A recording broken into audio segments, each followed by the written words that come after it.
Nos amaneció el día lunes, 8:30 de la mañana.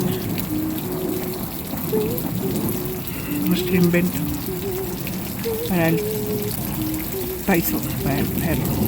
Y no la quiso. No le gusta. En fin.